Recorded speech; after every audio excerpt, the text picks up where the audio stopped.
네, 저희가 이번 시간에는 컴포넌트를 설계를 할 때 어떤 식으로 설계를 하는지에 대해서 간단한 예시 코드를 보면서 설명을 드릴 겁니다. 우선 앱 컴포넌트를 보면 두 가지 상태가 존재를 합니다. 웨이트라고 하는 상태와 하이트라고 하는 상태가 존재를 하고 앱 컴포넌트가 재렌더링이 되었을 때 이렇게 콘솔.로그에 해당 컴포넌트가 트리거되고 렌더링이 된다라고 하는 걸 저희가 확인하기 위해서 이렇게 콘솔을 찍었고, 보시면 두 개의 버튼이 존재를 하는데 몸무게를 늘리는 버튼과 그 다음에 키를 늘리는 버튼이 이렇게 존재를 하게 돼요.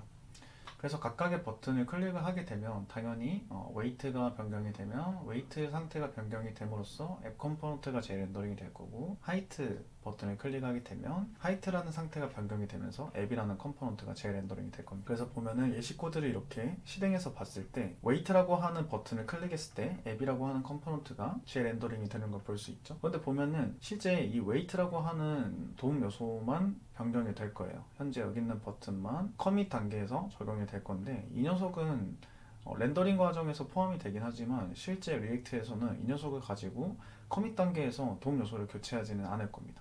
그렇다고 하더라도 렌더 단계에서 해당 도움 요소의 최신 상태와 그 전의 최신 상태와 이 버튼을 비교를 하는 수행을 하게 되겠죠. 그래서 그 리소스를 줄이기 위해선 각각의 상태에 따른 컴포넌트를 분리를 해줘야 됩니다. 왜냐하면 웨이트라고 하는 상태가 변경이 되었을 때는 웨이트라고 하는 컴포넌트만 재렌더링이 되는 게 맞고, 이 하이트라고 하는 버튼 자체는 재렌더링이 될 필요도 없는 거죠. 그러니까 렌더링이 되고 난 이후에 커밋 단계에서 해당 노드가 적용이 되지 않는다고 해도 불구하고 저희가 재렌더링을 막아야 하는 이유는 리액트에서 렌더링 단계에서 비교 연산을 수행하기 때문입니다. 그 비교 연산을 수행하지 않으려고 저희는 각각의 컴포넌트들을 각각의 상태의 관심사에 맞게끔 분리를 해주는 게 굉장히 중요합니다. 그래야지만 성능이 좋아지게 되겠죠. 이 정도는 크게 사실 안 해도 큰 문제는 없을 거예요. 이거를 재렌더링을 막는다고 해서 전체 앱에 대한 성능이 크게 향상되지는 않을 거지만 처음부터 이런 설계를 가져가는 습관을 들여야지만 저희가 실제 웹 앱을 개발하는 데 있어서 성능상의 문제를 피할 수가 있을 겁니다. 그래서 상태에 맞게끔 각각의 컴포넌트들을 분리하는 것이 중요하다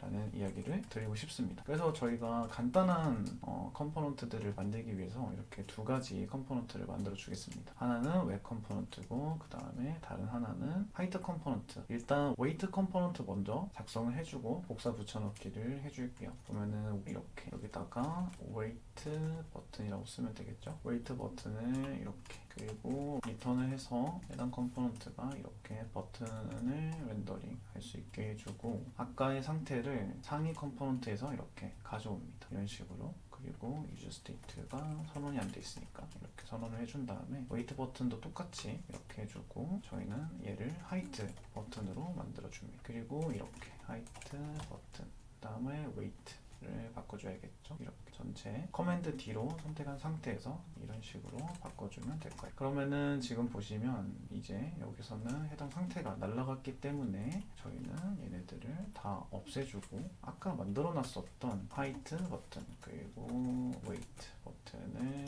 각각 이렇게 선언을 해줍니다. 그리고 아까처럼 순서에 맞게 웨이트 버튼을 이렇게 호출해주고 여기선 하이트 버튼. 그러면 아까랑 똑같은 동작을 수행하는 코드지만 각각의 상태에 맞게끔 컴포넌트를 분리한 것을 볼 수 있고, 보면은 웨이트 버튼과 하이트 버튼은 자신의 상태에 맞게 자신이 바라보는 관심사에 맞게 각각의 상태가 분리되어 있다는 걸 볼 수가 있어요. 그래서 여기서 하이트 컴포넌트가 재렌더링 되고 여기서 웨이트 컴포넌트가 재렌더링이 되겠죠. 그러면 저희가 웨이트 버튼을 클릭을 했을 때 최초에 당연히 최초의 렌더링이 됐을 때는 앱 컴포넌트가 먼저 트리거가 되고 하위 노드들이 하위 컴포넌트들이 존재하기 때문에 재기적으로 호출이 돼서 웨이트 버튼 컴포넌트가 화면에 나오고 그 다음에 하이트 버튼 컴포넌트가 화면에 이렇게 나온 걸 볼 수가 있어요. 그래서 이렇게 페인팅이 된 걸 저희가 확인해 볼 수 있었고, 웨이트 버튼을 클릭하게 되면은 웨이트 버튼 컴포넌트만 재렌더링이 될 겁니다. 웨이트 버튼 컴포넌트만 재렌더링이 된다라는 건 현재 웨이트 버튼의 상태가 변경이 되었고 그 전에 도움 요소와 비교 수행을 한 다음에 커밋 단계에서 실제 화면에 페인팅 된다라는 걸 의미를 하게 되죠. 보면은 아까의 코드와 다른 점은 뭐냐면 똑같은 동작을 수행하는데 똑같은 결과값을 가지지만 리액트에서는 내부적으로 비교 연산을 훨씬 덜 수행하게 되는 겁니다. 처음에는 앱이라고 하는 컴포넌트가 두 가지의 상태를 모두 가지고 있었고 이 두 가지 상태 중 어떤 것들이라도 변경이 되면 이 앱이라는 컴포넌트가 재렌더링이 되기 때문에 하위 노드들에 대한 렌더링 과정에서 하위 노드들에 대한 비교 연산을 수행을 했어야만 했어요. 그런데 지금 같은 경우는 하위 컴포넌트들로 각각의 상태를 위임함으로 저희는 컴포넌트들이 해당 컴포넌트의 상태가 변경이 되었을 때만 재렌더링 과정을 수행하고 커밋 단계에서 해당 DOM 요소를 가지고 브라우저에 업데이트되는 거를 이렇게 간략하게 구현을 해봤습니다. 그래서 저희가 항상 상위 컴포넌트를 구현을 할 때 각각의 상태들을 만들어 놓은 상태에서 이 녀석의 컴포넌트들을 어떻게 쪼개고 어떤 식으로 각각의 역할을 분리한 다음에 최대한의 하나의 역할만 수행하는 컴포넌트들로 구성을 해서 최소한의 렌더링을 발생시킬 수 있게끔, 그러니까 정말 필요한 렌더링만 할 수 있게끔 리액트 컴포넌트 설계를 잘 해줘야 되는 필요성이 있어요. 지금 현재는 굉장히 간단한 예제지만 저희가 큰 앱을 개발하는 과정에서는 굉장히 상태도 많아지고 굉장히 컴포넌트들도 많아지기 때문에 이렇게 처음부터 공부를 하실 때 각각의 컴포넌트에 대한 상태를 잘 분리를 하고 설계하는 연습을 해보시면서 점차 어떤 컴포넌트 설계 관점에서 볼 수 있는 그런 시야를